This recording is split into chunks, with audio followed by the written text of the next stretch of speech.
আসসালামু আলাইকুম রহমতুল্লাহি তাআলা ওয়া বারাকাতুহু নাহমাদুহু ওয়া নুসাল্লি আলা রাসূলিহিল কারীম আম্মা বা'দু ফাআউযু বিল্লাহি মিনাশ শাইতানির রাজীম বিসমিল্লাহির রহমানির রহিম ইয়াসিন ওয়াল কুরআনিল হাকীম ইন্নাকা লামিনাল মুরসালিন আলা সিরাতিম মুস্তাকিম তানজিলাল আজিজির রহিম সাদাকাল্লাহুল আযীম রব্বি ইশরাহ লি সাদরি ওয়া ইয়াসসির লি আমরি ওয়াহলুল উকদাতাম মিন লিসানি ইয়াফকাহু কওলি। দ্য হার্ট অব দ্য কোরআন বা কোরআনের হৃদয় শিরোনামে সূরাত ইয়াসিনের উপর 4 পর্বের ধারাবাহিক কোরআনিক লাইভ সিরিজের দ্বিতীয় পর্বে আপনাদের সবাইকে স্বাগতম জানাচ্ছি। আহলান ওয়া সাহলান ওয়া মারহাবান বিকুম ফি হাযাল লিকা আত-তাইয়্যিব আল মুবারাক। আজকের এই কোরআনিক লাইভ সেশনটি Mizanur Rahman Azhari verified Facebook page থেকে এবং ভেরিফাইড ইউটিউব চ্যানেল থেকে সরাসরি সম্প্রচারিত হচ্ছে।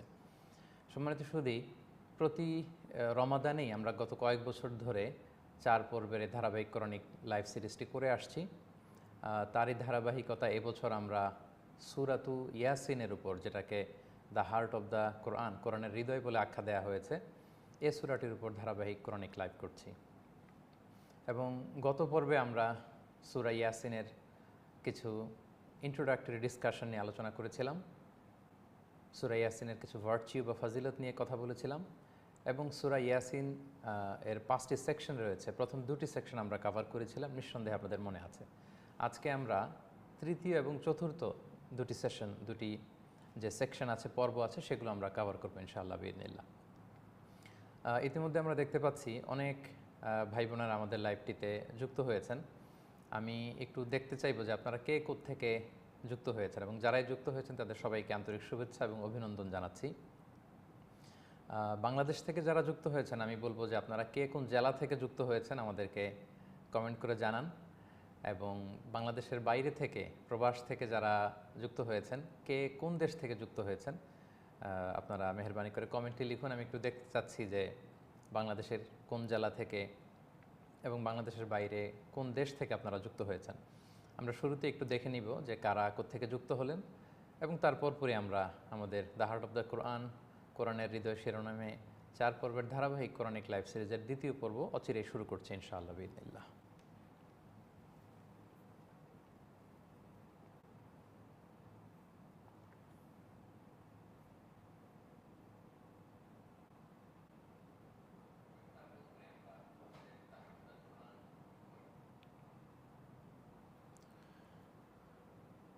শাহরিয়ার সাজ্জাদ মাহি যুক্ত হয়েছেন রাজশাহী থেকে। টাঙ্গাইল থেকে যুক্ত হয়েছেন জারিফুল ইসলাম। তিশা আক্তার যুক্ত হয়েছেন বগুড়া থেকে। এম সালিম আহমেদ যুক্ত হয়েছেন পার্শ্ববর্তী দেশ, বাংলাদেশের পার্শ্ববর্তী দেশ ভারতের আসাম থেকে। শফিকুল ইসলাম টাঙ্গাইল থেকে। রফিকুল ইসলাম টাঙ্গাইল থেকে। মোহাম্মদ কায়সার বিডি যুক্ত হয়েছেন সৌদি আরব থেকে। মাশাআল্লাহ, তাবারাকাল্লাহ। সবাইকে রমাদানের শুভেচ্ছা। রমাদান মুবারক, রমাদান করিম। তাকাব্বালাল্লাহু মিন্না মিনকুম সলিহাল আমাল।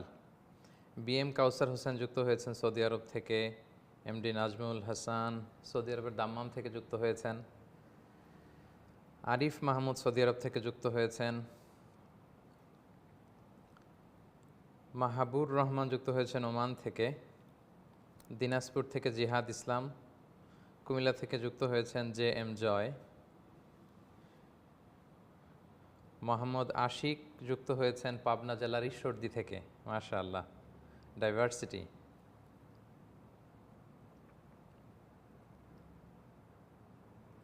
এমডি আরাফাত হোসেন যুক্ত হয়েছেন বন্দরনগরী চট্টগ্রাম থেকে। মাশাআল্লাহ। জয়পুরহাট থেকে যুক্ত হয়েছেন মোহাম্মদ রেজওয়ান। সৌদি আরব থেকে অনেক ভাইরা যুক্ত হয়েছেন মাশাআল্লাহ। মনিরুল ইসলাম যুক্ত হয়েছেন সৌদি আরব থেকে।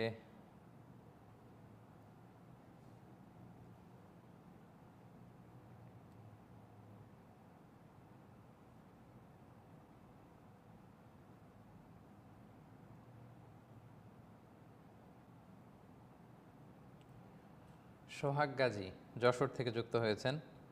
এমডি শাহাদাত চট্টগ্রাম থেকে যুক্ত হয়েছেন। মাশাআল্লাহ। সিলেট থেকে যুক্ত হয়েছেন আলমগীর হোসাইন। মাশাআল্লাহ, তাবারাকাল্লাহ। সৌদি আরবের রিয়াদ থেকে বিএম কাউসার হোসাইন।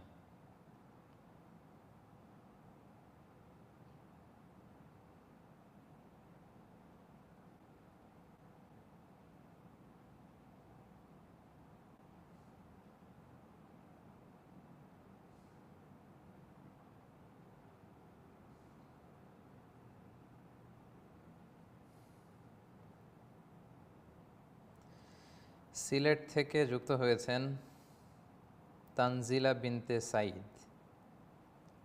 এমডি ফিরোজ আলম যুক্ত হয়েছেন লক্ষ্মীপুর থেকে। মাশাআল্লাহ।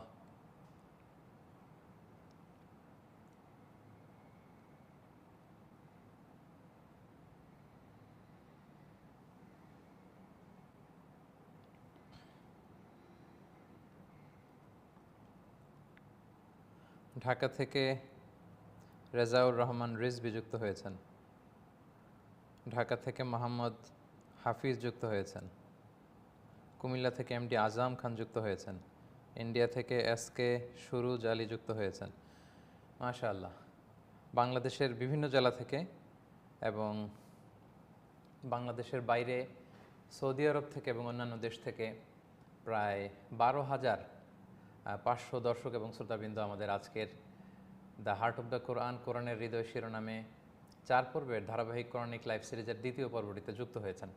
আপনাদেরকে সবাইকে আবারও শুভেচ্ছা জানিয়ে শুরু করছি এবং আপনাদেরকে রিকোয়েস্ট করব মহাবিশ্বের মহাবিশ্বয় মহাগ্রন্থ আল কোরআন আল করিমের এই সুমহান বাণীকে, সুমহান বার্তাগুলোকে পৌঁছে দেবার স্বার্থে আপনারা লাইভটি শেয়ার করবেন।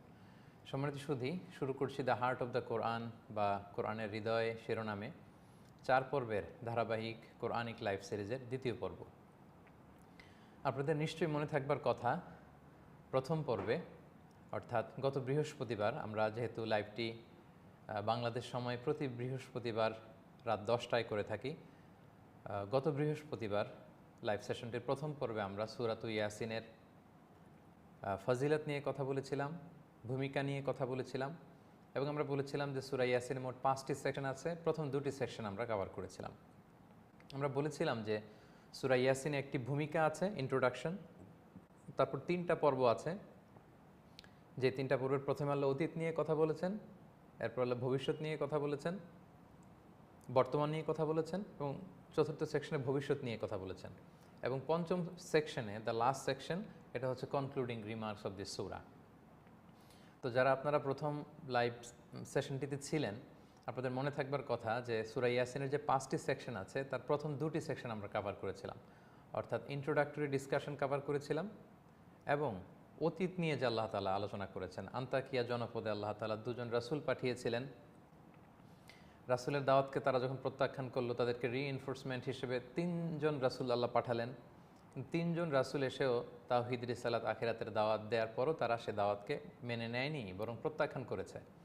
শুধুমাত্র কেবলমাত্র একজন লোক তাদের দাওয়াতে সাড়া দিয়েছিল এবং সে শহরের এক প্রান্ত থেকে এসে সবাইকে নবীদের কথা মেনে নেওয়ার জন্য অনুরোধ করতে আরম্ভ করলো এবং সে নানাভাবে তাদেরকে বোঝাতে আরম্ভ করলো এবং এই লোকটির কথা আল্লাহ তাআলার কাছে এত ভালো লেগেছে, ওই 3 জন নবীর ব্যাপারে আল্লাহ তাআলা না যা বলেছেন বা নবীরা যে সমস্ত কথা বলেছেন, ওই কথার পরিমাণ যতটুকু হবে তার চেয়ে কয়েক গুণ বেশি কথা আল্লাহ তাআলা এই একজন ব্যক্তি, এই 3 জন নবীর যে উম্মাত, একমাত্র ফলোয়ার বা অনুসারী, তার কথাকে কয়েক ডবল বেশি করে আল্লাহ বর্ণনা করেছেন। তো এই জন্য কার কথা, কাজ, কন্ট্রিবিউশন আল্লাহর কাছে পছন্দ হয় আমরা সেটা জানি না। আমাদের কাজ হচ্ছে চেষ্টা করে যাওয়া। আরবিতে বলা হয় আস-সা'য়ু মিন্না ওয়াল ইতমামু মিনাল্লাহ। প্রচেষ্টা করা, আমরা এটার মালিক, কিন্তু পূর্ণতা দেওয়া, সফলতা দেওয়া, চূড়ান্ত সফলতা বা সাকসেস দেওয়ার মালিক হচ্ছেন আল্লাহ তাআলা। তো সে ব্যক্তিটি নানাভাবে দাওয়াত দিল, বুঝাতে চাইল, কিন্তু এলাকার লোকেরা প্রত্যাখ্যান করে তাকে হত্যা করে ফেললো এবং সে শাহাদাতের সুমহান মর্যাদা লাভ করলো এবং জান্নাতকে দুনিয়াতে দেখে দেখে সে বিদায় নিল এবং সে আফসোস করলো। মৃত্যুর পরেও সে কোনো ক্রোধ বা রাগ, হিংসা রাখেনি তার এলাকাবাসীর উপরে বা তার হত্যাকারীদের উপরে, এবং সে আফসোস করে বলছিল, হায় তারা যদি জানতো আমি যে কত বড় চূড়ান্ত সফলতার অধিকারী হয়েছি, যদি তারা বুঝতো। এবং 3 জন নবীর কথাকে প্রত্যাখ্যান এবং তাদের সমগোষ্ঠীও, তাদের নেইবর, এই লোকটির কথাকেও যখন প্রত্যাখ্যান করে তাকে শহীদ করা হলো, আল্লাহ তাআলা তাদেরকে শাস্তি দিলেন। আপনাদের মনে থাকবার কথা, গত পর্বে আমি বলেছিলাম যে আল্লাহ তাআলা সব সময় পাকড়াও করেন না, কিন্তু যখন করেন ভয়ঙ্কর আযাব দিয়ে ধ্বংস করে দেন। এবং আল্লাহ তাআলা বিকট একটি শব্দ নিনাদ, সাউন্ড গ্রেনেডের মাধ্যমে, সাউন্ড ওয়েভ, শব্দ তরঙ্গের মধ্য দিয়ে পুরো জাতিগোষ্ঠীকে আল্লাহ তাআলা ধ্বংস করে দিয়েছিলেন। এবং ঠিক সেই জায়গাটিতে আমরা গত পর্বে থেমেছিলাম। আজকে আমরা শুরু করব যে অতীত নিয়ে আলোচনার পরে এবার আল্লাহ তাআলা শিফট করলেন বর্তমানের দিকে। অর্থাৎ বর্তমান সময়ে আমরা চাক্ষুষ আমাদের চারিপাশে আমরা যা দেখি, এখানে কিন্তু অনেক নিদর্শন আল্লাহ তাআলা আমাদের জন্য রেখে দিয়েছেন। এবং কোরআনের বিভিন্ন জায়গায় আমরা দেখি যে এই নিদর্শনগুলোর দিকে তাকিয়ে আমরা যেন আল্লাহর অস্তিত্বকে বুঝতে পারি, অনুধাবন করতে পারি, হৃদয়ঙ্গম করতে পারি, সেদিকে আল্লাহ তাআলা আমাদের দৃষ্টি নিবন্ধন করতে চেষ্টা করেছেন। তাহলে আমরা শুরু করব সূরাত ইয়াসিনের ৩৩ নম্বর আয়াত থেকে, এবং এটি হচ্ছে ৩ নম্বর সেকশন। সম্মানিত শুধু এই সেকশনে আল্লাহ তাআলা বেসিকলি তিনটি চমৎকার নিদর্শনের দিকে আমাদের অ্যাট্রাক্ট করেছেন, আমাদের অ্যাটেনশনকে ড্র করেছেন, দৃষ্টি আকর্ষণ করেছেন। একটি হচ্ছে মৃত জমিনকে কিভাবে আল্লাহ আকাশের পানি দিয়ে সিক্ত করে জীবিত করেন এবং সেখানে সবুজ ফলমূল আল্লাহ তাআলা কিভাবে সেখানে উৎপন্ন করেন। ২ নম্বর হচ্ছে রাত্রি কিভাবে নিঝুম নিস্তব্ধ হয়ে আমাদেরকে ঢেকে ফেলে, এবং এটার যে একটা নেয়ামত, দিন চলে যায় রাত আসে, রাত চলে যায় দিন আসে, এই যে আহ্নিক গতি, এটা একটা বড় নিদর্শন আল্লাহ তাআলা বলেছেন। এবং ৩ নম্বর যে নিদর্শনটি তিনি আমাদের সামনে প্রেজেন্ট করেছেন সেটি হচ্ছে সাগরের বুক চিড়ে যে নৌযান, জলযান, বড় বড় ক্রুজগুলো, বড় বড় কার্গো শিপগুলো কীভাবে চলে পৃথিবীর এক প্রান্ত থেকে আরেক প্রান্ত, এক কন্টিনেন্ট থেকে আরেক কন্টিনেন্ট, এক মহাদেশ ছাপিয়ে আরেক মহাদেশে কীভাবে পৌঁছে যায়, বিশাল বিশাল কার্গো জাহাজ, বিশাল বিশাল ক্রুজগুলো, এগুলো কিন্তু আমাদের জন্য নিদর্শন। তো এই ৩টি নিদর্শন তিনি সূরাত ইয়াসিনের এই পর্যায়ে উপস্থাপন করে আমাদের দৃষ্টি আকর্ষণের চেষ্টা করেছেন। তাহলে আমরা ৩৩ নম্বর আয়াত থেকে শুরু করতে যাচ্ছি। আউযু বিল্লাহি মিনাশ শাইতানির রাজিম, বিতাড়িত শয়তান থেকে আল্লাহর কাছে পানাহ চাচ্ছি। বিসমিল্লাহির রহমানির রহিম, পরম করুণাময় অসীম দয়ালু আল্লাহর নামে শুরু করছি। ৩৩ নম্বর আয়াত আল্লাহ তাআলা বলছেন, ওয়া আয়াতুল লাহুমুল আরদুল মাইতা, তাদের জন্য নিদর্শন হচ্ছে মৃত জমিন, অনুর্বর মৃত জমিন বা ভূখণ্ড। বেসিকলি আমরা বলেছিলাম যে কোরাইশরা হচ্ছে দ্য প্রাইমারি অডিয়েন্স অফ কোরআন। যদিও কোরআন এসেছে গোটা বিশ্ববাসীর জন্য, কিন্তু প্রাইমারি অডিয়েন্স হচ্ছে কোরাইশ। তো তাদেরকে উদ্দেশ্য করে আল্লাহ বললেন যে ওয়া আয়াতুল্লাহুমুল আরদুল মাইতা, তাদের জন্য নিদর্শন হচ্ছে মৃত জমিন। আহইয়াইনাহা, মৃত জমিনকে আমি জীবিত করি। কিভাবে জীবিত করি এটা এখানে বলেননি, কিন্তু কোরআনের অন্যান্য অনেক আয়াত আল্লাহ বলেছেন যে আকাশ থেকে ওয়ানজালনা মিনাস সামাই মাআন, আকাশ থেকে আমি বৃষ্টি বর্ষণ করি, সাগরের পানিগুলোকে ভ্যাপোরাইজেশন করে উপরে নিয়ে যাই, সেটাকে পুঞ্জীভূত করে ঘনীভূত করে কনডেন্সড করে মেঘমালা তৈরি হয়, মেঘে মেঘে ঘর্ষণে বিজলি চমকায়, সেখান থেকে রেইন ড্রপস হয়ে পৃথিবীতে পড়ে। সেই আকাশ থেকে নেমে আসা জলরাশি যখন জমিনে, মৃত জমিনের মধ্যে পড়ে, জমিন যখন সিক্ত হয়, জমিন উর্বর হয়ে ওঠে। আল্লাহ তাআলা বললেন মৃত জমিন তাদের জন্য নিদর্শন, আর মৃত জমিনকে আমি বৃষ্টির পানি দিয়ে জীবিত করি।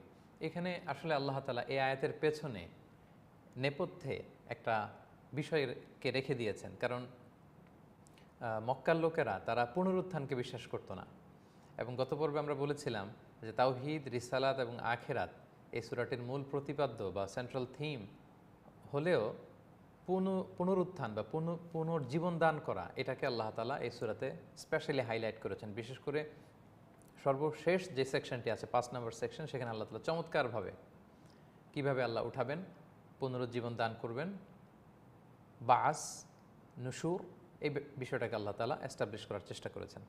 তো এই আয়াত দিয়ে তিনি এটাই বোঝাতে চাচ্ছেন যে মৃত জমিনকে যদি আমি আল্লাহ তাআলা জীবিত করি, সেখানে যদি সবুজ শ্যামল গ্রিন কাল্টিভেশন দিয়ে আমি ভরপুর করতে পারি, তাহলে মৃত মানুষকে আমি জীবিত করতে পারবো। হাড় গোড় জীর্ণ শীর্ণ হয়ে মাটিতে মিশে একাকার, তার কোনো অস্তিত্ব খুঁজে পাওয়া যায় না আপাত দৃষ্টিতে, সেখান থেকেও আল্লাহ তাআলা বলেন মিনহা খালাকনাকুম ওয়া ফিহা নুঈদুকুম ওয়া মিনহা নুখরিজুকুম তারাতান উখরা, আমি মাটি থেকে তোমাদেরকে সৃষ্টি করেছি, আবার সেই মাটির কবরেই তোমাদেরকে আমি মৃত্যুর পরে তোমাদেরকে যেতে হয়, আবার সেই মাটি থেকে তোমাদেরকে আমি পুনরুত্থান করব। তো এই আয়াতের পেছনে আল্লাহ তাআলা ওই বিষয়টা রেখেছেন। আমরা প্রায় তাদাব্বুরুল কোরআনের কথা বলি। আল্লাহ কোরআনের অনেক জায়গায় বলেছেন, আফালা ইয়াতাদাব্বারুনাল কোরআন আমা আলা কুলুবিন আকফালুহা।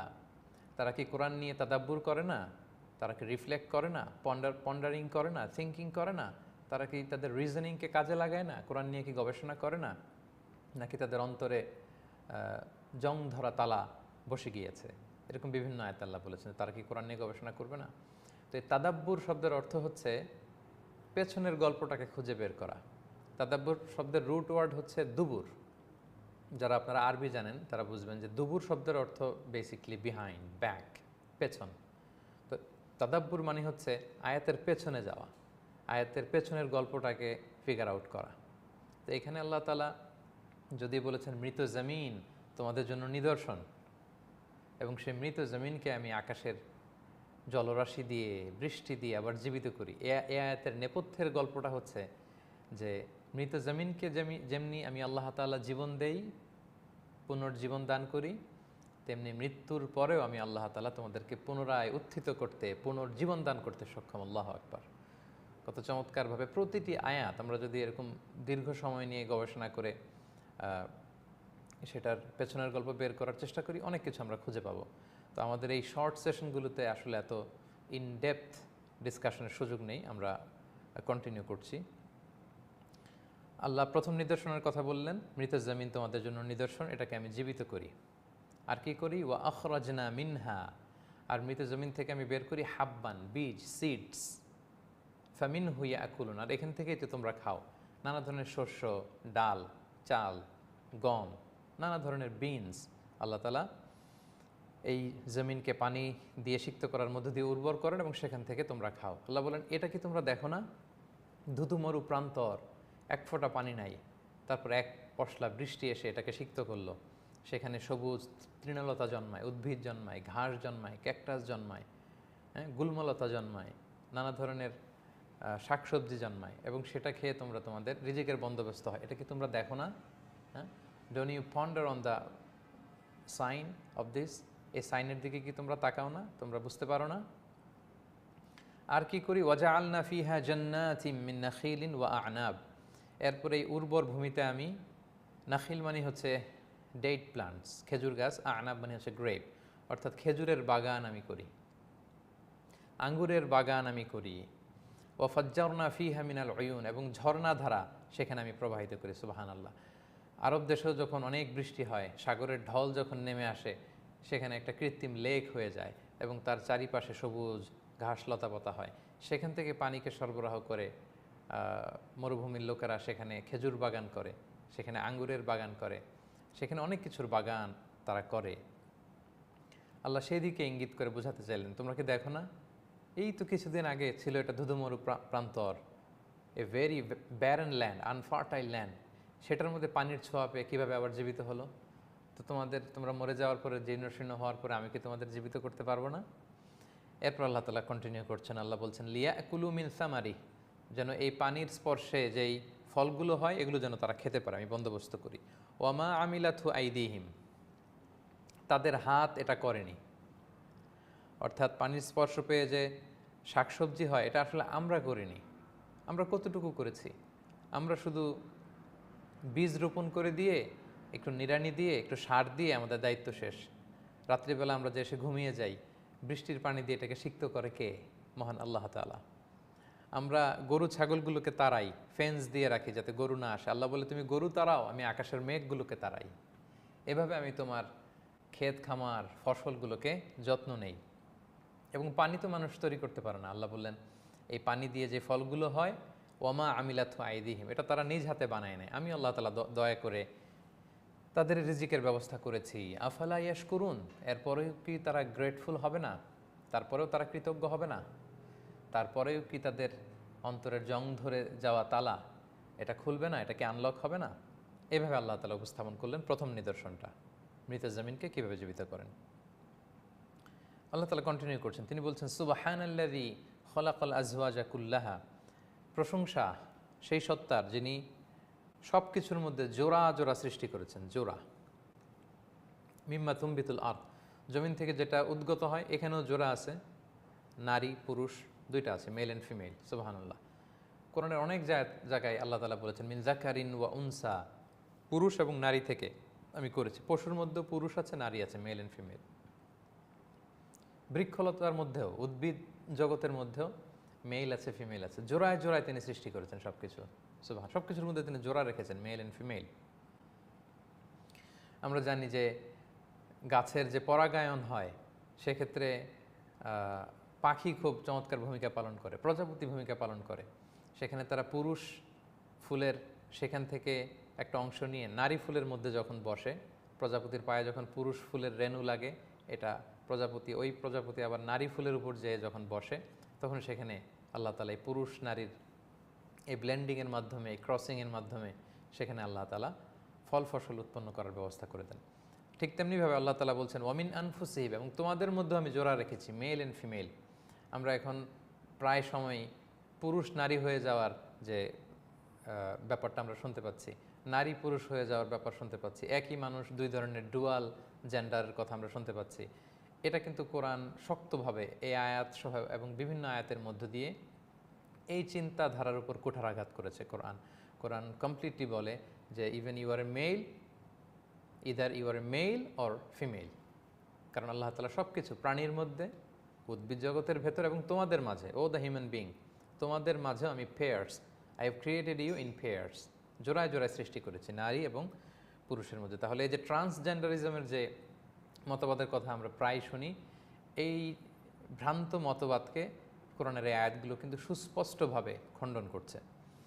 ওয়ামিম্মা লা ইয়ালামুন, এবং এরকম আরও অনেক জিনিস আছে যেগুলো তারা জানে না, হয়তো পরবর্তীতে জানবে, সেখানেও এরকম জোড়া আছে। আমরা পদার্থবিজ্ঞানের কথাও যদি বলি, সেখানে কীভাবে মৌলিক পদার্থ, যৌগিক পদার্থ কীভাবে একটার সাথে আরেকটা ক্রসিং হয়ে নতুন মৌলের সৃষ্টি হয়, এই বিষয়গুলোর ভেতরেও কিন্তু এই মেকানিজমটা কাজ করে। আল্লাহ তাআলা এগুলো আমাদের সামনে উল্লেখ করলেন। তো পুরো ডিসকাশনটা সামনে এনে আল্লাহ বোঝাতে চাইলেন মৃত জমিন তোমাদের জন্য নিদর্শন, এবং সেখান থেকে আমি যেমনি উদ্ভিদ লতাপাতা জন্মাই, মৃত জমিনকে জীবিত করি, তোমরা মারা গেলেও তোমাদেরকে আমি জীবিত করতে পারবো। সেই ক্যাপাসিটি, সেই অ্যাবিলিটি, সেই ক্ষমতা আমি আল্লাহ তাআলা রাখি। এটি হচ্ছে প্রথম নিদর্শন। আমরা বলেছিলাম যে এই সেকশনে তিনি আল্লাহ তাআলা তিনটি নিদর্শন নিয়ে কথা বলেছেন। প্রথম নিদর্শনটি আমরা কভার করলাম, মৃত জমিনকে জীবিত করার নিদর্শন। 2 নম্বর নিদর্শন হচ্ছে আল্লাহ তাআলা বলছেন ওয়া আয়াতুল লাহুমুল লাইল, তাদের জন্য আরেকটা নিদর্শন হচ্ছে রাত। নাসলাখু মিনহুন নাহার, যে রাত থেকে আমি দিনকে টেনে বের করি। ফাইদা হুম মুজলিমুন, ফলে তারা অন্ধকারাচ্ছন্ন হয়ে পড়ে। সুবহানাল্লাহ বিহামদি। পুরো দিন রাত্রির মেকানিজমটাকে আল্লাহ তাআলা এক আয়াতে নিয়ে আসলেন। আল্লাহ বললেন তাদের জন্য আমি নিদর্শন হিসেবে রেখেছি রাত। যেহেতু মরুভূমিতে রাতকে অবজার্ভ করা যায় আরও চমৎকারভাবে, নিঝুম নিস্তব্ধ রাতে আকাশের দিকে তাকালে লক্ষ তারার মেলা যখন মানুষ দেখে, তখন আসলে রাতের সৌন্দর্য তারা বুঝতে পারে। এবং এই যে দিন এবং রাত, আল্লাহ তাআলা এত চমৎকার একটা শব্দ বলেছেন নাসলাখু মিনহুন নাহার। রাত যখন আসে, দিনকে আমি টেনে সেখান থেকে বের করি। এই নাসলাখ শব্দটা ব্যবহার করা হয় গরু বা খাসি বা উট জবাই করার পরে এর চামড়া যখন টেনে চামড়া খালানো হয় বা সরিয়ে ফেলা হয়, গোশতটা একদিকে থাকে, চামড়া আরেকদিকে চলে যায়। আল্লাহ তাআলা রাত এবং দিনের নির্দেশনটাও ঠিক এভাবে আমাদের কাছে প্রেজেন্ট করেছেন। অর্থাৎ রাত যখন আসে, আপনি একটু কল্পনা করুন, আপনি কল্পনার রাজ্যে যদি চলে যান যে রাত আমরা কিভাবে দেখি। গোধূলি লগ্নে যখন সানসেট হয়, সূর্য যখন ডুবতে শুরু করে, তখন একদিকে অন্ধকার হতে শুরু করে আর দিনের উজ্জ্বল আলো পালাতে শুরু করে আরেক দিকে। সুবহানাল্লাহ বিহামদি। এবং এই সার্কেলটা চলছে পৃথিবী সৃষ্টি শুরু থেকে লক্ষ লক্ষ বছর ধরে। রাত যখন আসে তখন দিন পালায়, দিন সেখান থেকে অস্তিত্ব হারিয়ে ফেলে, দিনের অস্তিত্ব বিলুপ্ত হয়। এবং এটা তো আমরা এখন খুব ভালো করেই জানি যে পৃথিবীর আহ্নিক গতির কারণে এই দিবারাত্রি সংঘটিত হয়, the turning of days and nights. এটা হচ্ছে আহ্নিক গতির কারণে, কারণ পৃথিবী তার অক্ষে ঘুরে। আমরা যখন ছেলেপেলেরা যখন ক্রিকেট খেলে, তারা যখন স্পিন বল করে, তখন বলটা যেভাবে ঘুরতে ঘুরতে যায়, পৃথিবী নিজে ইটসেলফ, পৃথিবীটা তার অ্যাক্সিসে, অর্থাৎ এটাকে বলে অক্ষ। বেসিক্যালি পৃথিবী তার অক্ষ কক্ষ দু জায়গাতেই ঘুরছে। পৃথিবী যখন তার অক্ষে স্পিনিং করে বা রোটেশন করে, এই পুরো একটা স্পিনিং বা রোটেশন বা একটা টার্ন করতে পৃথিবীর 24 ঘন্টা সময় লেগে যায়। এবং এর মধ্য দিয়ে কিন্তু আমরা অর্ধেক দিন এবং অর্ধেক রাত পাই। আবার পৃথিবীটা যখন তার অরবিটে অর্থাৎ কক্ষে ঘুরে, তখন পৃথিবীর প্রায় 365 দিন সময় লেগে যায় সূর্যের চারদিকে যখন পৃথিবী ঘুরে। এবং এইখানে আল্লাহ তাআলা দিবারাত্রির কথা বলেছেন, কিভাবে রাত যখন আসে দিন তখন সেখান থেকে অস্তিত্ব বিলুপ্ত হয়ে যায়, দিন চলে যায়। এবং আল্লাহ বললেন নাসলাখু মিনহুন নাহার, রাতের উপস্থিতিতে দিনকে আমি টেনে সরিয়ে সেখান থেকে আমি দূরে সরিয়ে দেই, ফলে ফাইদাহুম মুজলিমুন, তোমরা অন্ধকারে আচ্ছন্ন হয়ে পড়ো। এবং আমাদের কাছে অনেক সময় মনে হয় এই যে আকাশ থেকে বৃষ্টি নাজিল করে আল্লাহ মৃত জমিনকে জীবিত করে, এটাও কি কোরআনে বলে দেওয়া লাগে? একটা সিম্পল বিষয় বৃষ্টি। সম্মানিত শুধু আমাদের কাছে বৃষ্টি সিম্পল বিষয় হলেও অনেক মানুষের কাছে এটা সিম্পল নয়। আমরা বাংলাদেশে থাকি, মালয়েশিয়াতে থাকি, আমরা প্রতিদিন বৃষ্টি দেখি, প্রায় বৃষ্টি দেখি। পৃথিবীর এমন অনেক জায়গা আছে তাদের বৃষ্টি হয় না, ধুধুমরু প্রান্তর, তারা বৃষ্টির মর্ম বোঝে।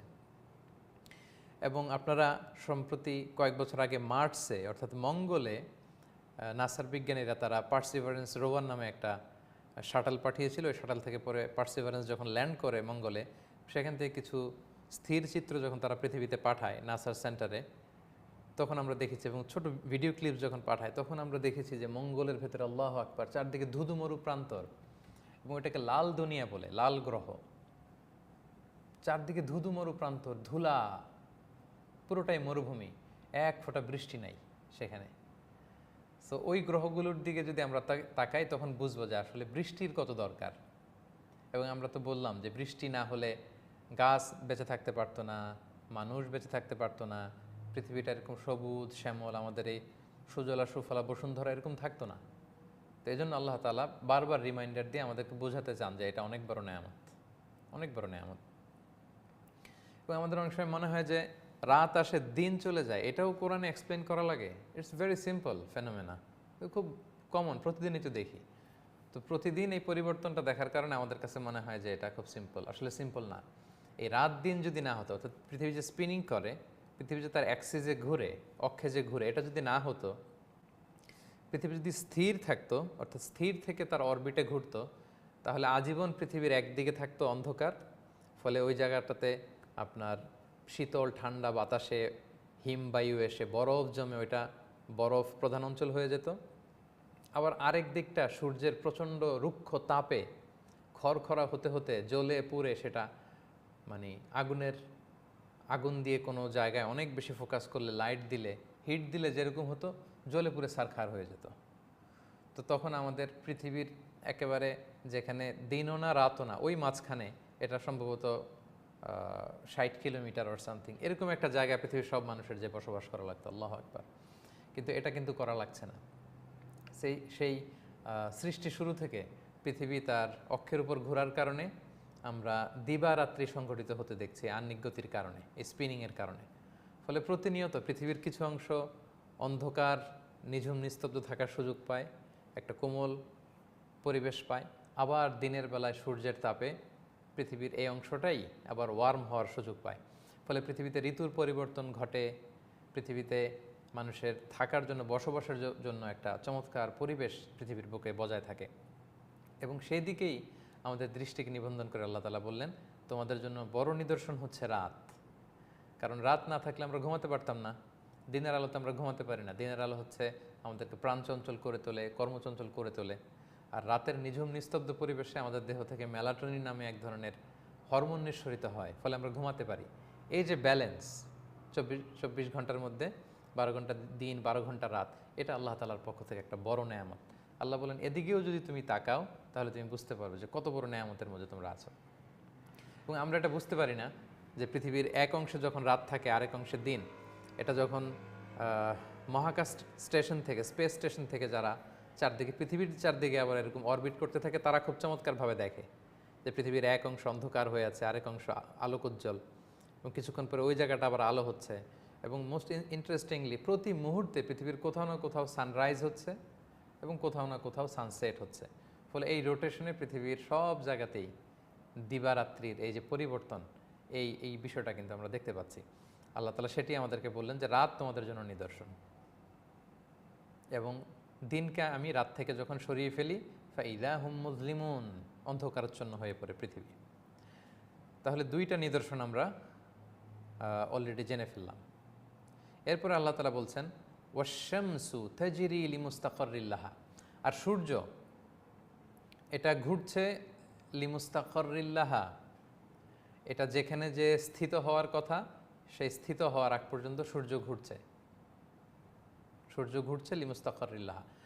তো এটার তাফসির মুফাসসিরিন ইকরাম অনেক কথা বলেছেন। আসলে বেসিক্যালি সূর্যও কিন্তু ঘুরছে তার অরবিটে, এবং মুফাসসিরিন ইকরাম বলেছেন যে কতবার সে চক্কর দিবে এটা আল্লাহ তাআলা তাকে বলে দিয়েছেন।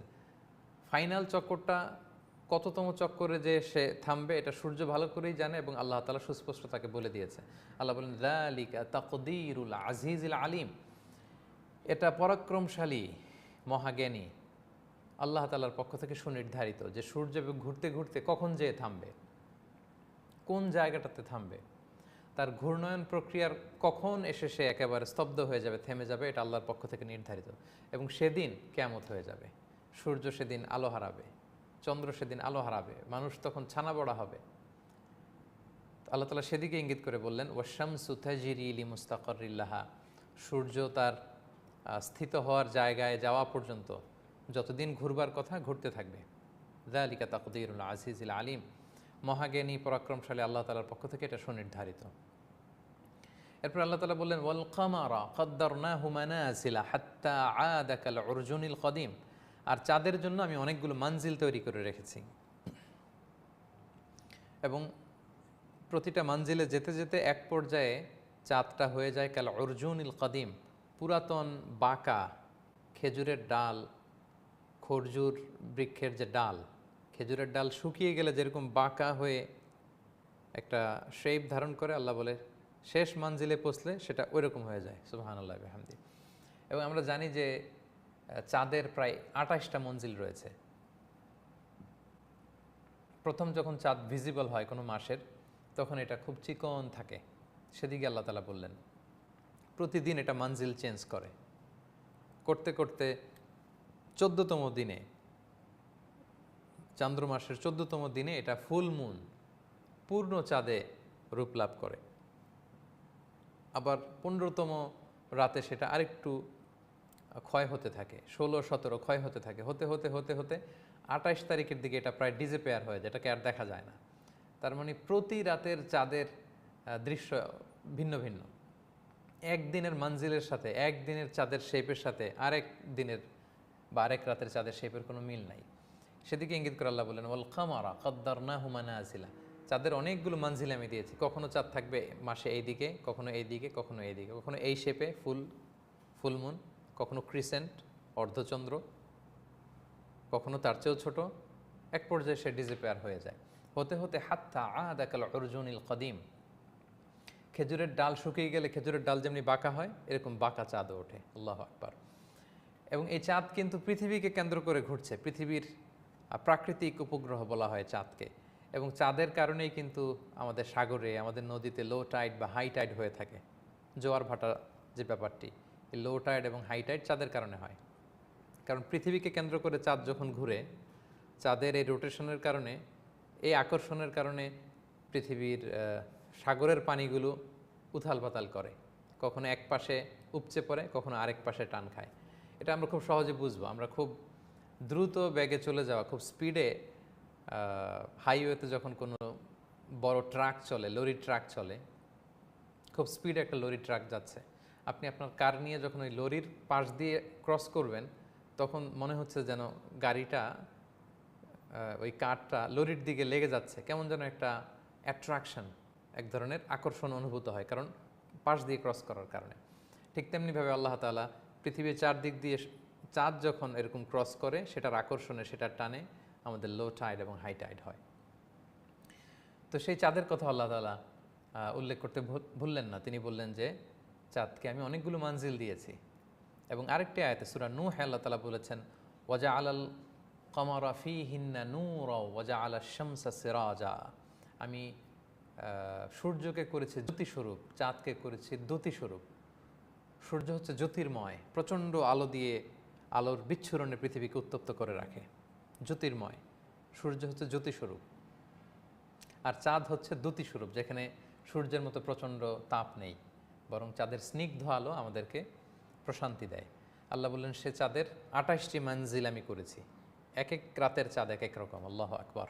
এবং আরবরা তারা চাঁদের প্রতি রাতের চাঁদের একটা একটা নাম আছে।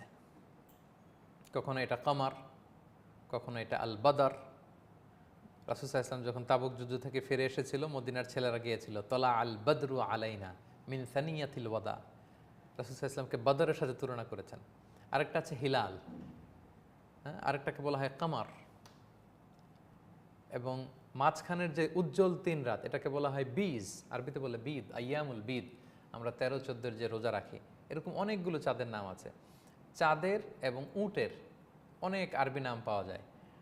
আরবরা বলে থাকে যে এক উটের প্রায় 400টা আরবি আছে।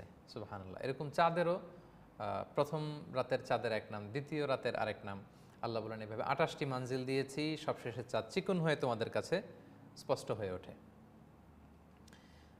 এরপর আল্লাহ তাআলা বলছেন, লাশ-শামসু ইয়ানবাগি লাহা আন তুদরিকাল কামারা ওয়ালাল লাইলু সাবিকুন নাহার। সূর্য কখনো পারবে না চাঁদকে টাচ করতে, রাত কখনো পারবে না দিনের আগে চলে আসতে। সুবহানাল্লাহ। তার মানে সব কিছুর একটা স্পেসিফিক ফিক্সড মেজারমেন্ট আছে, তারা কিভাবে অরবিটে ঘুরবে। যারা বিজ্ঞান মনস্ক তাদের কাছে এই আয়াতটা ফানি মনে হতে পারে যে এটা আবার কেমন কথা, সূর্য চাঁদকে কেন ধরবে না? কই সূর্য আর কই চাঁদ? সূর্য তো অনেক দূরে, পৃথিবী সূর্যকে কেন্দ্র করে ঘুরে, আর চাঁদ পৃথিবীর চারদিকে ঘুরে। সো চাঁদ আর সূর্য কি এক হলো? আসলে আমাদের মনে রাখতে হবে যে কোরআনের বর্ণনা ভঙ্গিটা হচ্ছে আমরা বাহ্যত যা দেখতে পাই ওইটার আলোকে কোরআন আমাদেরকে বোঝায় বা বলে। এবং কোরআনের প্রাইমারি অডিয়েন্স হচ্ছে কোরাইশরা। আজ থেকে 1500 বছর আগে, যখন সায়েন্টিফিক ইনভেনশন ছিল না, কোনো ডিসকভারি ছিল না, তখন কোরাইশদেরকে যদি আল্লাহ তাআলা বর্তমান নাসার বিজ্ঞানীরা যে নতুন আবিষ্কার এনেছে এগুলো দিয়ে যদি আল্লাহ বুঝাতেন, এটা ওদের মাথার উপর দিয়ে যেত, এটা বুঝতো না। ফলে আমরা দৃশ্যত আকাশে চাঁদ দেখি, আবার এক আকাশে সূর্য দেখি। সো আমাদের কাছে মনে হয় দুইটাই বোধহয় একসাথে ঘুরে, কাছাকাছি ঘুরে। সো আমরা আমাদের খালি চোখে অ্যাপারেন্টলি যা দেখতে পাই ওইটার আলোকে আল্লাহ তাআলা আমাদেরকে বুঝবার জন্য বলেছেন যে লাশ-শামসু ইয়ানবাগি লাহা আন তুদরিকাল কামার ওয়ালাল লাইলু সাবিকুন নাহার। সূর্য কখনো ঘুরতে ঘুরতে চাঁদকে ধরবে না, যদিও দুই দিকের, কিন্তু যেহেতু আমরা দেখতে পাই এক আকাশে, আল্লাহ বলেন যে সূর্য সূর্যের দিকে ঘুরে, চাঁদ চাঁদের দিকে ঘুরে, এবং দিন রাতকে ক্রস করে না, রাত দিনকে ক্রস করে না। সুবহানাল্লাহ। এই যে আমরা এত বছর ধরে সময় করে সেই উষা লগ্নে সূর্য ওঠে এবং সময় বাধা সেই গুধূলি লগ্নে সূর্য ডুবে। কখনো কি এমন হয়েছে যে মাঝরাতে সূর্য উঠতে শুরু করেছে? না। কখনো কি এমন হয়েছে ভর দুপুরে, দুপুর 12টা-1টার দিকে নিঝুম রাত্রি নামতে শুরু করেছে? না। মহাবিশ্ব সৃষ্টির বিগ ব্যাং এর মধ্য দিয়ে যে বিস্ফোরণ হয়েছে, যখন টাইম এবং স্পেস শুরু হয়েছে, the concept of time and space, ঠিক তখন থেকে এই সানরাইজিং এবং সানসেটিং, এই রোটেশন, স্পিনিং, এই অ্যাক্সিস এবং অরবিটের উপরে ঘূর্ণন প্রক্রিয়া চলছে, নিয়ম মেনে চলছে। আল্লাহ বলেন কোনোটাকে ক্রস করবে না, আমার বেঁধে দেওয়া নিয়ম অনুযায়ী তারা চলে। ওয়া কুল্লুম ফি ফালাকি ইয়াসবাহুন। মহাশূন্যে সব কিছু ঘুরছে। আল্লাহু আকবার। 1500 বছর আগে আল্লাহ এটা কনফার্ম করেছেন। আজ থেকে অল্প কিছু বছর আগে, মোস্ট লাইকলি 50 ইয়ার্স ব্যাক, বিজ্ঞান এক ধরনের কথা বলতো যে সূর্য ঘুরে, আবার কখনো বলতো পৃথিবী ঘুরে, সূর্য ঘুরে না। এরপরে বললো যে না, পৃথিবী স্থির, সূর্যকে যেহেতু ঘুরতে দেখা যায় তাহলে সূর্য ঘুরে। পরে তারা যখন পৃথিবীর বাইরে তারা মহাকাশ স্টেশনে যে সেখান থেকে গবেষণা করতে শুরু করলো, অনেক দূর থেকে অবজার্ভ করতে শুরু করলো, তখন তারা বুঝতে পারলো যে না, সব কিছু ঘুরে। হ্যাঁ, every single thing in the space are rotating. আল্লাহু আকবার। সব কিছু মহাশূন্যে ঘুরছে। আর এই কথাটাই আল্লাহ তাআলা 1500 বছর আগে কনফার্ম করেছেন যে ওয়াকুল্লুম ফি ফালাকি ইয়াসবাহুন। সব কিছু মহাশূন্যে ভেসে বেড়াচ্ছে। এবং অনেকে কুল্লুন ফি ফালাক এই শব্দটাকে খুব ইন্টারেস্টিংলি উপস্থাপন করে। তারা বলে যে সূর্যকে সামনে রেখে আমরা যে দেখি যে মঙ্গল ঘুরে, মঙ্গলের অরবিটে পৃথিবী ঘুরে, পৃথিবীর অরবিটে নেপচুন ঘুরে, তারপর মার্স ঘুরে, বৃহস্পতি ঘুরে। এই ঘোরার যে রোটেশনটা, এটা কুল্লুন ফি ফালাক এই শব্দের মধ্যে আল্লাহ তাআলা রেখে দিয়েছেন। যদি সুযোগ হয় আমাদের লাইভ সেশনের কমেন্ট বক্সে আমি একটা পিকচার শেয়ার করব, সেখানে আপনারা দেখতে পারবেন। এই আয়াতটা একটু খেয়াল করুন। কুল্লুন ফি ফালাক, কাফলাম ফিয়া ফালাম কাফ, এটাকে বলা হচ্ছে কুল্লুন ফি ফালাক। এতটুক এই ফ্রেজের পেছন থেকে যদি আসেন, সেখান থেকেও কাফলাম ফায়া, কাফলাম ফায়া ফা লাম কাফ, অর্থাৎ সূর্যকে বেস করে সৌরজগতে সব কিছু যে ঘুরছে, ওইটার অরবিটের ডিজাইনটা বা শেপটা যেরকম, যে আয়াত দিয়ে আল্লাহ তাআলা এই ব্যাপারটা আমাদেরকে কনফার্ম করছেন, এই আয়াতের শব্দশৈলী, অক্ষরের ডিজাইনটাও এরকম। সুবহানাল্লাহ। ওয়া কুল্লুন ফি ফালাকিন ইয়াসবাহুন, কাফ লাম ফা ইয়া ফা লাম কাফ, পেছন থেকে পড়লেও তাই হয়, কাফ লাম ফা ইয়া ফা লাম কাফ। সুবহানাল্লাহ ওয়া বিহামদিহি। আল্লাহ বলেন সব কিছু মহাশূন্যে সুইমিং করছে, সাঁতার কাটছে। তাহলে দ্বিতীয় সেকশন আমি বলেছিলাম 3টা নিদর্শনের দিকে আল্লাহ দৃষ্টি আকর্ষণ করেছেন।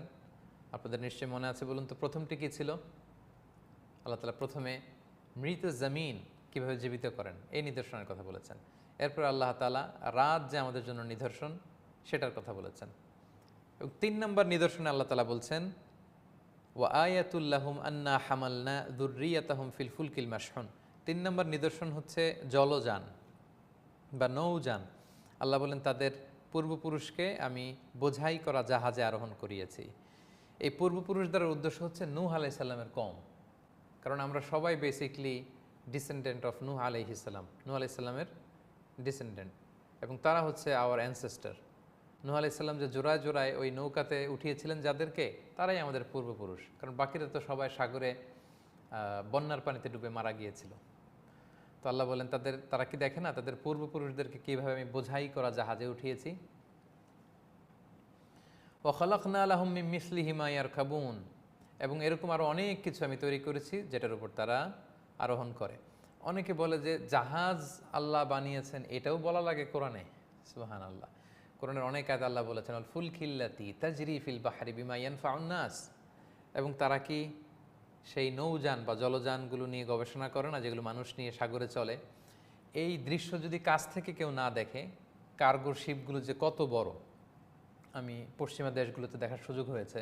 The Icon of the Ocean, the biggest cruise in the world. সুবহানাল্লাহ। এটার সামনে দাঁড়ালে এটাকে একটা বিশাল দৈত্যের মতো মনে হয়, এবং 20 থেকে 25 তলা কন্ডোমোনিয়াম বিল্ডিং যেগুলো আছে, এরকম 10 থেকে 15টা কন্ডোমোনিয়াম বিল্ডিং একসাথে দাঁড় করালে যে শেপ হবে, এই ক্রুজগুলো এত বড়, 10টা কন্ডোমোনিয়ামকে একসাথে জোড়া লাগালে।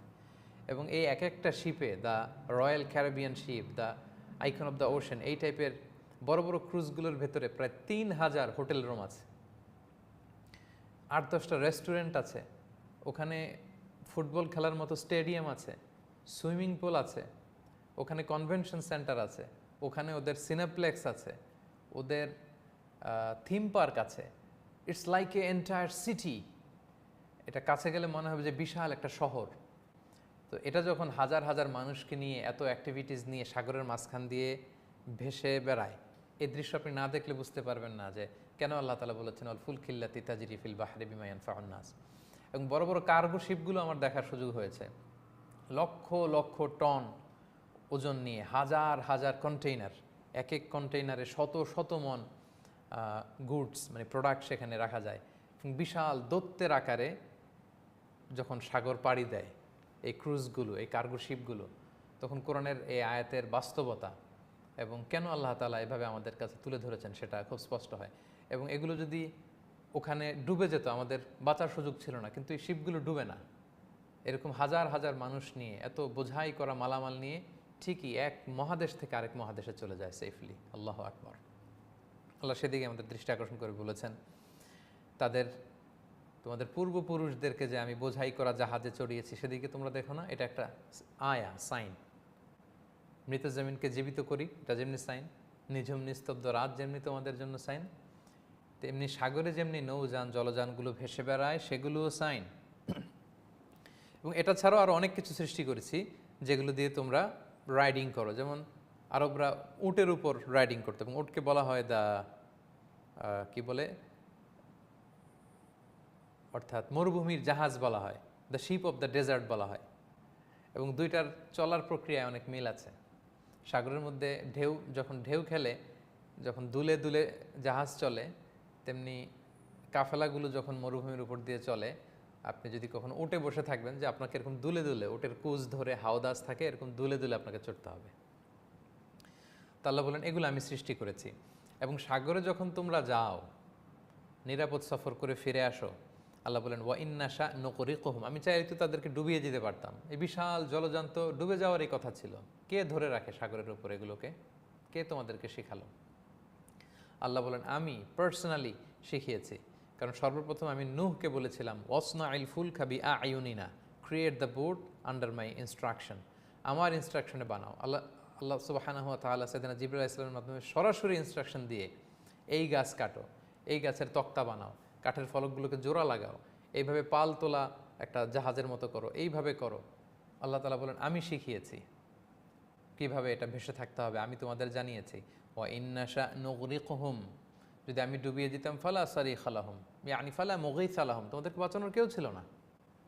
ওয়ালা হুম ইনকাদুন, তারা পরিত্রাণও পেত না। ইল্লা রাহমাতাম মিন্না, আমার বিশেষ মার্সি ব্লেসিংস দয়ার বদৌলতে তোমরা এই জলযানগুলো দিয়ে নৌভ্রমণ করতে পারো। ওয়া মাতাআন ইলাহিন, এবং নির্ধারিত সময় পর্যন্ত তোমরা বেঁচে থাকো। এই তিনটা নিদর্শন কুরাইশদের কাছে বিষ্ণু ইসা ইসলামের মাধ্যমে আল্লাহ তাআলা পেশ করে এবার আল্লাহ তাআলা তাদেরকে অ্যাড্রেস করে বলছেন ওয়া ইযা কিলা লাহুম ইত্তাকু মা বাইনা আইদিকুম ওয়া মা খালফাকুম লাআল্লাকুম তুরহামুন, যখন তাদেরকে বলা হয় যে তোমাদের সামনে যা আছে এটাকে ভয় করো এবং পেছনে যা আছে এটাকে ভয় করো। সামনে কোন জিনিসকে ভয় করবে, অর্থাৎ সামনে যে কিয়ামত আসবে এটাকে ভয় করো। আর পেছনে কি আছে? পেছনে হচ্ছে পূর্ববর্তী জাতিগুলোকে আল্লাহ তাআলা ধ্বংস করেছেন, সেটাকে ভয় করো। তাহলে লাআল্লাকুম তুরহামুন, তোমরা রহমত প্রাপ্ত হবে। সম্মানিত শুধু কোরআনে যত ওয়ার্নিং এসেছে ঘুরে ফিরে ওয়ার্নিংগুলো তিন ধরনের। Basically will find three types of warnings in the Quran. এক নম্বর হচ্ছে the warning of the destruction of the previous ummah, পূর্ববর্তী উম্মাদকে কখনো আল্লাহ আগুন বৃষ্টি দিয়ে, কখনো পাথর বৃষ্টি দিয়ে, কখনো বন্যা দিয়ে, কখনো শব্দ তরঙ্গ দিয়ে কানের পর্দা ফাটিয়ে, কখনো এসিড বৃষ্টি দিয়ে নানাভাবে আল্লাহ ধ্বংস করেছেন। এটা একটা ওয়ার্নিং। আরেকটা ওয়ার্নিং কোরআনের ভেতরে পাওয়া যায়, সেটা হচ্ছে কিয়ামতের বিভীষিকাময় পরিস্থিতি আমাদের সামনে যাবে, এটার ওয়ার্নিং কোরআন প্রায় দিয়েছে। এবং সবশেষে the warning of the hell fire, জাহান্নামের ওয়ার্নিং। তাহলে তিনটা ওয়ার্নিং পাওয়া যায়। কারণ রাসূল সাল্লাল্লাহু আলাইহি ওয়াসাল্লামকে বাশীরা ওয়া নাযীরা করে আল্লাহ পাঠিয়েছেন, জান্নাতে সুসংবাদ দানকারী এবং জাহান্নামের ব্যাপারে সতর্কতা প্রদর্শনকারী। তো সতর্কতা ওয়ার্নিং কোরআনে তিনভাবে এসেছে। এক হচ্ছে পূর্ববর্তী জাতিদের ধ্বংসের ব্যাপারে সতর্ক, কিয়ামতের ব্যাপারে সতর্ক, সর্বশেষে জাহান্নামের ব্যাপারে সতর্ক। আল্লাহ বলেন তাদেরকে যখন বলা হয় তোমরা ভয় করো তোমাদের সামনে যে কিয়ামত আসছে সে দিবসের, এবং আমা খালফাকুম, তোমাদের পূর্ববর্তী যে জাতিরা ধ্বংস হয়েছে সে ব্যাপারে, তাহলে তোমরা রহমতপ্রাপ্ত হবে। ওমা তাআতিহিম মিন আয়াতিম মিন আয়াতি রাব্বিহিম ইল্লা কানু আনহা মুরিদিন। কিন্তু বাস্তবতা হচ্ছে যখনই কোনো নিদর্শন নিয়ে নবীরা আসে ওরা মুখ ফিরিয়ে নেয়। মুসা আলাইহিস সালাম নিদর্শন নিয়ে আসলেন, লাঠি রেখে দিলে সাপ হয়ে যায়, তারা দেখে বলে এটা জাদু।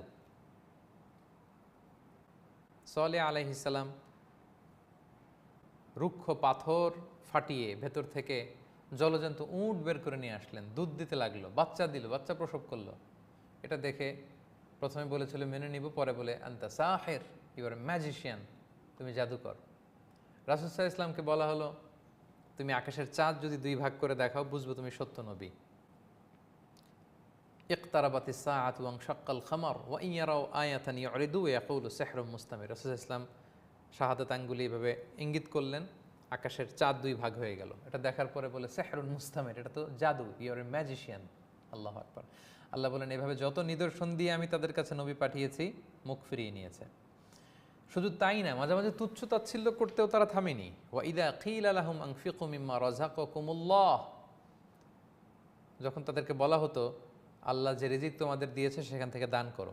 ক্বাল আল্লাযীনা কাফারু, কাফেররা বলতো লিল্লাযীনা আমানু, বিশ্বাসীদেরকে, আনুতঈমু মাল্লাহু ইয়াশাউল্লাহু আতআমা, আমরা কেন খাওয়াবো, আল্লাহই তো খাওয়াতে পারে, তোমরা না আল্লাহর লোক, তোমরা না আল্লাহ বিশ্বাসী, আল্লাহ না তোমাদের ভালোবাসে, তো খাওয়ালে তো আল্লাহই খাওয়াতে পারে, আমাদেরকে দান করতে বলো কেন? এরকম তুচ্ছ তাচ্ছিল্য তারা করতো। ইন আনতুম ইল্লা ফি দালালিম মুবিন, এবং বিশ্বাসীদেরকে বলতো তোমরা ভ্রষ্টতার মধ্যে আছো, সুস্পষ্ট ভ্রষ্টতায়।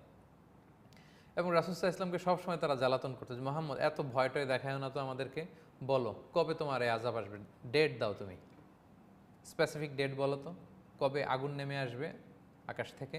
ওয়া ইয়াকুলুনা মাতা হাযাল ওয়া'দু ইন কুনতুম সাদিকিন, হে মুহাম্মদ তোমরা সত্যবাদী হলে বলো তো কখন আসবে সেই কিয়ামত, কিয়ামত আসবে, এই হবে সেই হবে, এগুলো আর বলো না তো, কবে আসবে বলো। এইভাবে রাসূল সাল্লাল্লাহু আলাইহি ওয়াসাল্লামকে তারা দাম্ভিকতার সাথে অস্থির হয়ে বলতো যে কবে আসবে সেই ওয়াদ বলো। আল্লাহ বলেন মা ইয়ানযুরুনা ইল্লা সাইহাতান ওয়াহিদাতান তা'খুযুহুম ওয়া হুম ইয়াখিসসিমুন, যখন আসবে আর অপেক্ষা করেও লাভ হবে না, তারা অপেক্ষা করেও কোনো কুল কিনারা পাবে না। ইল্লা সাইহাতান ওয়াহিদা, এক বিকট এক্সপ্লোশন, এ ডেঞ্জারাস এক্সপ্লোশন এসে ভয়ঙ্কর আওয়াজে তাদেরকে পাকড়াও করে ফেলবে। ওহুম ইয়াখিসসিমুন, এখন যেমনি তর্ক করছে তর্কেই তারা লিপ্ত থাকবে, কিন্তু যা হওয়ার তা হয়ে যাবে, আর তারা সময়ও পাবে না। কতটা আকস্মিক যে কিয়ামত আসবে, আল্লাহ বলেন ফালা ইয়াস্তাতিউনা তাওসিয়াতান, কেউ কোনো উইল করে যেতে পারবে না। ওয়ালা ইলা আহলিহিম ইয়ারজিউন, ফিরে আসতে পারবে না পরিবারের কাছে। হাদিসে এসছে অনেকে কিয়ামতের সময় দুধ দহন করবে, ওই দুধটা নিয়ে আর ঘরে ফিরতে পারবে না। অনেকে বাজারে থাকবে, ওই বাজার নিয়ে আর ঘরে ফিরতে পারবে না। অনেকে গোসল করবে আর ফিরতে পারবে না। অনেকে ক্ষেত খামারে চাষ করতে গিয়েছে আর ফিরে আসতে পারবে না। যে যেই মুহূর্তে আছে, এমন সাডেনলি আকস্মিকভাবে কিয়ামতের বিভীষিকা গ্রাস করবে, আপনি কিছু বলেও যেতে পারবেন না কাউকে যে এটা সেটা। আল্লাহ বলেন যখন আসবে বলে কয়ে আসবে না, ভয়ঙ্করভাবে সেটা আসবে। সম্মানিত শুধু এই হচ্ছে 4 নম্বর সেকশন। 3 নম্বর সেকশন, যেই 3 নম্বর সেকশন আল্লাহ তাআলা 3টা নিদর্শন আমাদের কাছে পেশ করেছেন। 51 নম্বর আয়াত থেকে আল্লাহ তাআলা চতুর্থ সেকশনে শিফট করলেন।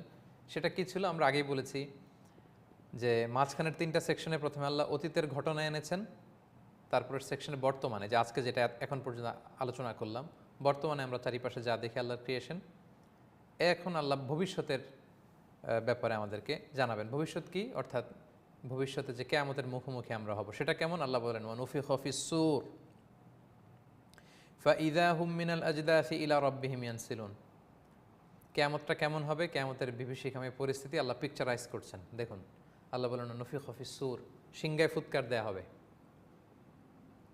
সিংগায় ফুৎকার কয়টা আমরা বিভিন্ন আলোচনায় বলেছিলাম, মোট 3টা, বেসিকলি 3টা। একটা হচ্ছে নাফখাতুল ফাজা, দেয়ার সাথে সাথে লণ্ডভণ্ড সব মানুষ ভয়ে তটস্থ হবে। 2 নম্বর হচ্ছে নাফখাতুস সাঈক, ওই সিংগার ফুৎকার সব মারা যাবে, ইভেন ইসরাফিল নিজেও ফুৎকার দিয়ে মারা যাবে। এরপরে আল্লাহ তাআলা ইসরাফিলকে জীবিত করবেন, সে জীবিত হয়ে আরেকটা ফুৎকার দিবে, তখন সবাই উঠবে। তো এই ফুৎকারটা কোন ফুৎকার? 3 নম্বর ফুৎকার, the last whistle of the trumpet.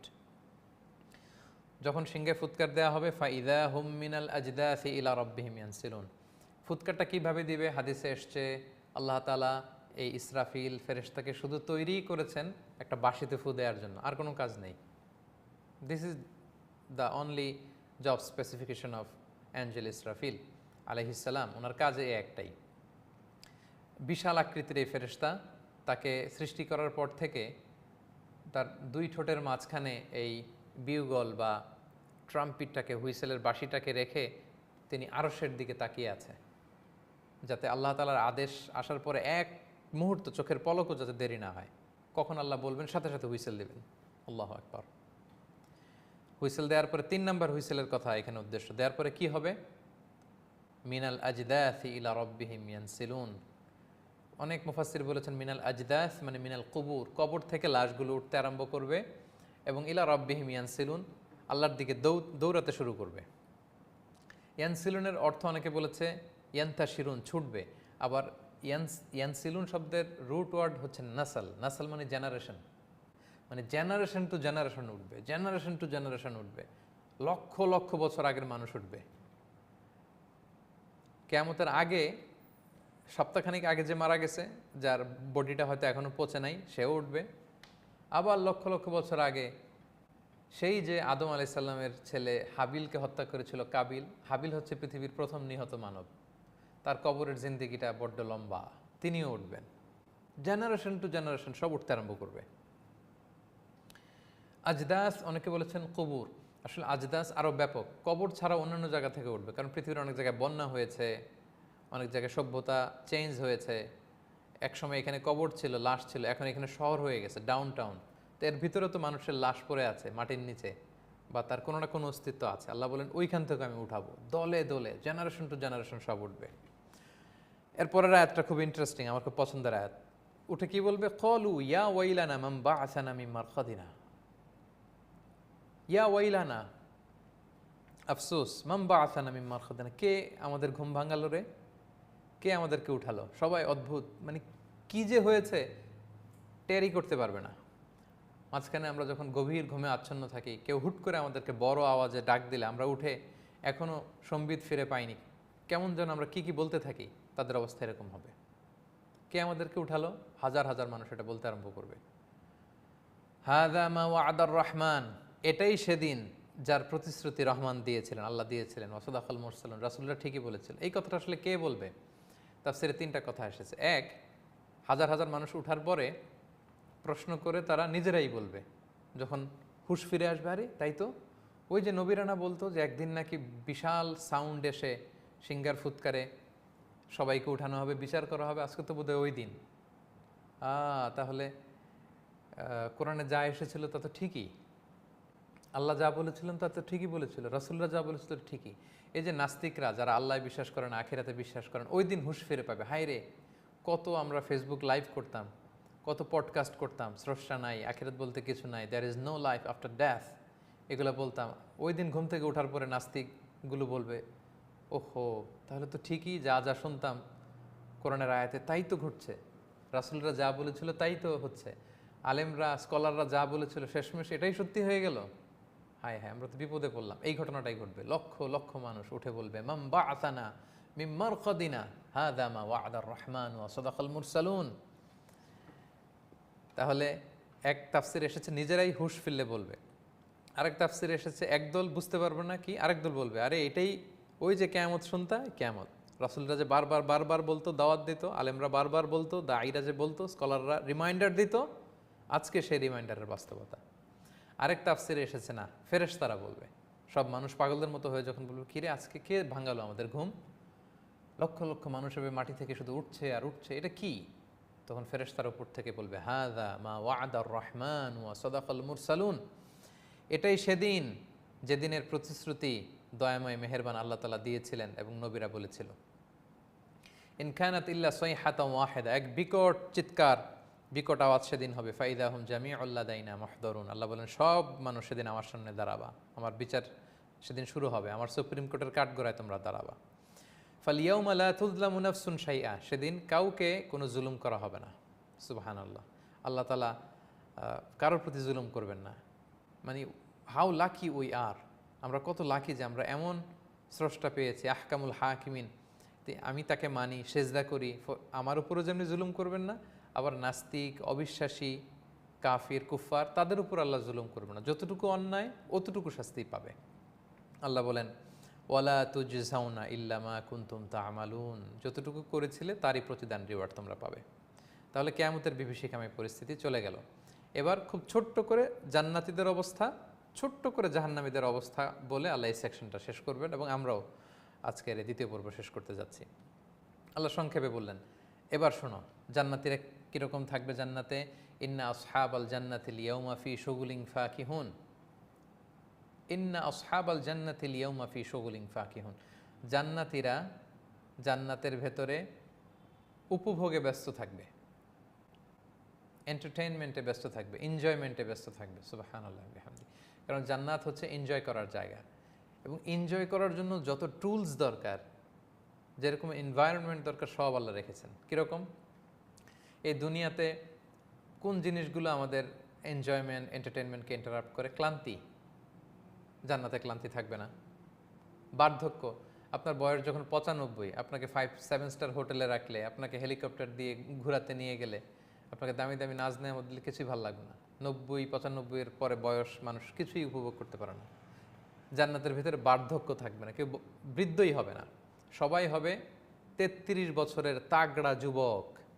রাসূল সাল্লাল্লাহু আলাইহি ওয়াসাল্লাম বলেন, আহলুল জান্নাতি জুরদা ওয়া মুরদা, জান্নাতীদের গায়ে কোনো লোম থাকবে না, পশম থাকবে না, সুশ্রী যুবক হবে 33 বছর বয়সের। তাহলে ক্লান্তি নাই, বার্ধক্য নাই।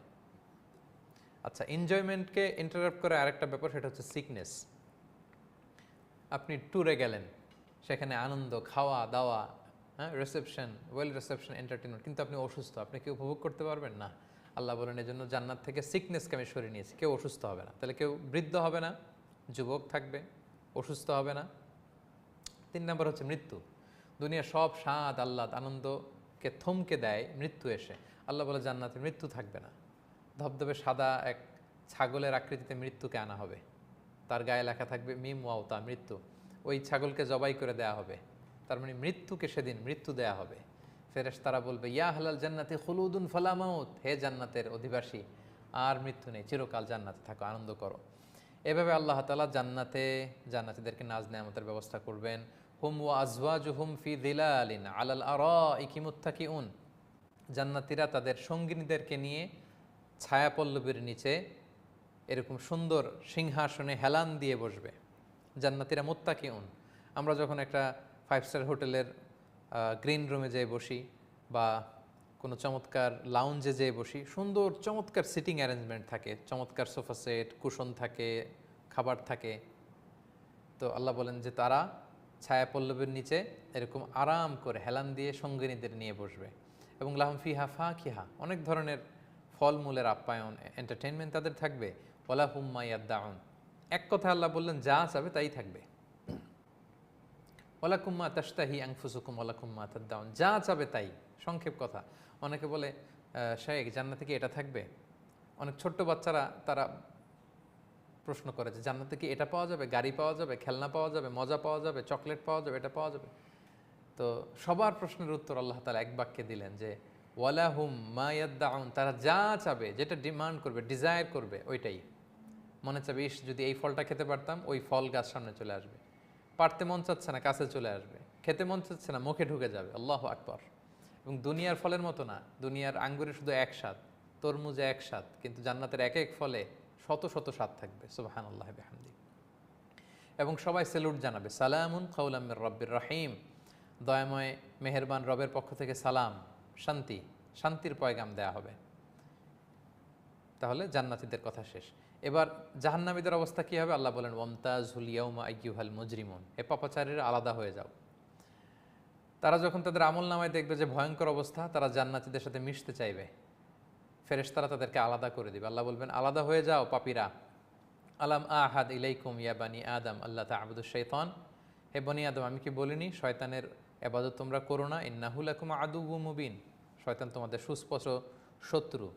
এবং আমি বলেছি ওয়া আনি আবুদুনি, আমি আল্লাহর ইবাদত করো, হাযা সিরাতাম মুস্তাকিম, এটাই হচ্ছে সহজ সরল পথ, দ্য স্ট্রেইট পাথ। ওয়ালাকাদ আদাল্লা মিনকুম জিবিল্লান কাসীরা, এই শয়তান অনেক প্রজন্মকে ধ্বংস করে দিয়েছে, অনেক মানুষকে ধ্বংস করেছে, ভ্রষ্ট করেছে। আফালাম তাকুনু তাআকিলুন, নবীরা এত বলার পরেও, কোরআনের এত আয়াত তোমাদেরকে রিমাইন্ডার দেওয়ার পরে, তারপরেও তোমরা বুঝলা না? এত দাওয়াত দেওয়ার পরেও যেহেতু তোমরা সীমালঙ্ঘন করেছো, অবাধ্যতা করেছো, your destination would be, might be the hell fire, জাহান্নামে তোমাদেরকে যেতে হবে। তখন আল্লাহ বলবেন হাযিহি জাহান্নামুল্লাতী কুনতুম তুআদুন, এই যে তোমাদের জন্য জাহান্নাম প্রস্তুত রাখা হয়েছে। তোমরা যে বলতে কবে জাহান্নামে যাব, কবে সে আযাব আসবে, আজকে এই যে আযাব উপভোগ করো। ইসলাউহা ইয়ানি উদখুলুহাল ইয়াউম, আজকে ঢুকো জাহান্নামে, বিমা কুনতুম তাকফুরুন, তোমাদের অস্বীকৃতির কারণে এই জাহান্নামে তোমাদের আবাসস্থল। এরপরের আয়াতটা খুব ইন্টারেস্টিং। আল্লাহ বলেন আল ইয়াউমা নাখতিমু আলা আফওয়াহিহিম, আজকে তাদের মুখে আমি সিলগালা করে দিব। ওয়াতুকাল্লিমুনা আইদিহিম, তাদের হাত কথা বলবে অটোমেটিক্যালি। ওয়া তাশহাদু আরজুলুহুম বিমা কানু ইয়াকসিবুন, তাদের পা সাক্ষী দিবে তারা কোথায় গিয়েছিল, কোন পাপ কাজে অংশগ্রহণ করেছিল, কোন অন্যায় অংশগ্রহণ করেছিল। আল্লাহু আকবার। মানুষ অবাক হয়ে বলবে লিমা শাহিদতুম আলাইনা, হে হাত, হে চামড়া, কেন তুমি আমার বিরুদ্ধে কথা বলছো? তোমাকে কত যত্ন নিয়েছি, কত লোশন মেখেছি, কত ক্রিম দিয়েছি, কত পারফিউম দিয়েছি, কত যত্নে তোমাকে আমি হাত পাগুলোকে আমি টেক কেয়ার করেছি, তোমরা আমার বিরুদ্ধে সাক্ষ্য দিচ্ছ? তারা বলবে আনতাকান আল্লাহ আনতাকা কুল্লা শাই, যে আল্লাহ সবাইকে কথা বলার সুযোগ দিতে পারেন, সে আল্লাহ আজকে আমাদেরকে সুযোগ দিয়েছেন, আমরা সাক্ষ্য দিচ্ছি। আল্লাহ তাআলা বলেন আজকে তোমাদের বাঁচার কোনো উপায় নেই। ওয়ালাউ নাশাউ লাতামাসনা আলা আ'য়ুনিহিম ফাস্তাবাকুস সিরাতা ফাআন্না ইউবসিরুন, আমি চাইলে তাদেরকে অন্ধ করে দিতে পারতাম, চোখগুলোকে এরকম মিলিয়ে দিতে পারতাম, তারা তো রাস্তা খুঁজে পেত না। ওয়ালাউ নাশাউ লামাসাখনাহুম আলা মাকানাতিহিম ফামাস্তাতাউ মুদিয়্যান ওয়ালা ইয়ারজিউন। চাইলে তাদের আকৃতি আমি বিকৃত করে দিতে পারতাম, তারা আর ফিরেও আসতে পারতো না, তারা পথও চলতে পারতো না। আল্লাহ সুবহানাহু ওয়া তাআলা এই ৬৭ নম্বর আয়াতে এসে ভবিষ্যতে আমরা কী ধরনের ভয়াবহ পরিস্থিতি বা নাজ নেয়ামতের মুখোমুখি হতে পারি সেই বর্ণনাটি দিয়ে সূরা ইয়াসিনের ৪র্থ সেকশন শেষ করেছেন। সম্মানিত সুধী, তাহলে আজকের আমরা ৪ এবং ৫ নম্বর সেকশনটি কভার করলাম। ৪ নম্বর সেকশনে আমরা ৩টা নিদর্শন শুনলাম এবং ৫ নম্বর সেকশনে আল্লাহ ভবিষ্যতে আমরা যে ভয়াবহ কিয়ামতের মুখোমুখি হতে যাচ্ছি, তারপরে হয় জান্নাত নয় জাহান্নাম হবে আমাদের ডেস্টিনেশন।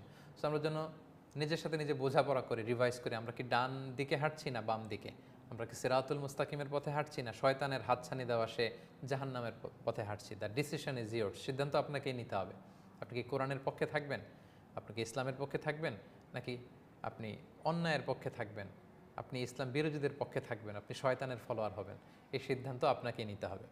সম্মানিত সুধী, আসুন আমরা বেশি বেশি কোরআনের সাথে সম্পর্ক আরও মজবুত করে তুলি এবং কোরআনময় করে তুলি আমাদের এবারের রমাদান। আমাদের সূরা ইয়াসিনের মাত্র আর একটি সেকশন বাকি আছে। আমরা দ্য হার্ট অফ দ্য কোরআন বা কোরআনের হৃদয় শিরোনামে সূরা ইয়াসিনের ধারাবাহিক 4 পর্বের কোরআনিক লাইফ সিরিজের 3য় পর্বে সেই সেকশনটি নিয়ে আমরা আলোচনা করব এবং সব শেষে আমরা আমাদের 4র্থ পর্বটি আমরা রেখে দিয়েছি পুরো সূরা ইয়াসিন থেকে আমাদের জীবনের জন্য নেয়ার যে ব্যাপারগুলো আছে লাইফ লেসন, সেগুলো আমরা শেষ পর্বে কভার করবো ইনশাল্লাহ। সবাইকে আবারও অনুরোধ জানাচ্ছি আপনারা লাইভটি শেয়ার করুন এবং আগামী সপ্তাহে বাংলাদেশ সময় রাত 10টায় বৃহস্পতিবার রাত 10টায় আপনাদেরকে এই কোরআনিক লাইভ সিরিজের 3য় পর্ব দেখার আমন্ত্রণ জানিয়ে আজকের 2য় পর্ব আমরা এখানে শেষ করছি। হাদা মা ইনদি ওয়াল ইলমু ইনদাল্লাহ আলাইহি তাওয়াক্কালতু ওয়া ইলাইহি উনীব। ওয়াসসালামু আলাইকুম ওয়া রাহমাতুল্লাহি ওয়া বারাকাতুহু।